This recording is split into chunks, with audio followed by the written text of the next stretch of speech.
Innover, c'est s'intéresser à ce qu'attendent les adhérents mutualistes, c'est sans arrêt s'interroger sur ce qu'on propose, le service qui est attendu.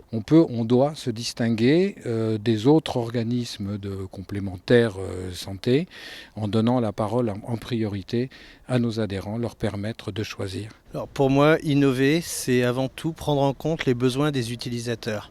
Et qui mieux qu'une mutuelle est proche de ses sociétaires. Actuellement, dans le monde des mutuelles, on assiste quand même pas mal à des regroupements et on essaie d'innover, de trouver des produits nouveaux, des garanties qui répondent aux besoins des gens et aux évolutions de la société. Donc moi, ce que j'attends de ma mutuelle, en plus de ce que je peux avoir, c'est un remboursement effectivement tout en tiers payant. En sortie d'hospitalisation, c'est plutôt une aide humaine. Avoir une aide à domicile pour faire le ménage et puis préparer le repas.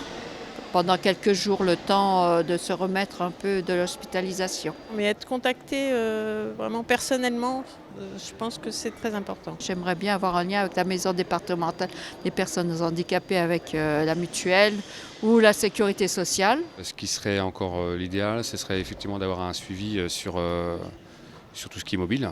C'est vrai que tout ce qui est maintenant digital, lié à des services en ligne, c'est aussi ce que les gens attendent. Les gens sont pressés, n'ont pas forcément le temps d'aller dans les agences. Donc maintenant, je pense qu'il faut proposer des services en ligne. Ce serait bien d'avoir un suivi au niveau des remboursements, savoir où on en est, sous combien de temps exactement on va être remboursé. Donc voilà, quelle est la prise en charge exacte. Nous, on est éditeur de logiciels dans le domaine de la e-santé, donc on est complètement dans l'innovation. Aujourd'hui, on déploie un carnet de santé auprès d'une mutuelle, auprès de 400 000 adhérents, qui permet de faire de la prévention au quotidien. Et on déploie une solution pour le bien-être à domicile des seniors avec la ville de Paris, qui permet de coordonner leurs aidants professionnels.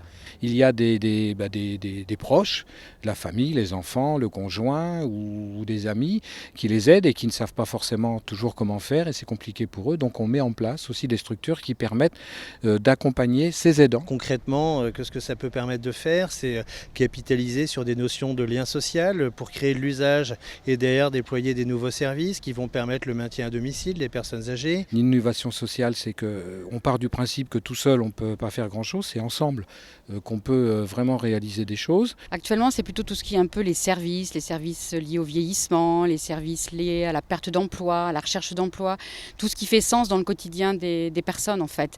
Il faut que les mutuelles se présentent comme vraiment des partenaires de la vie de tous les jours des gens.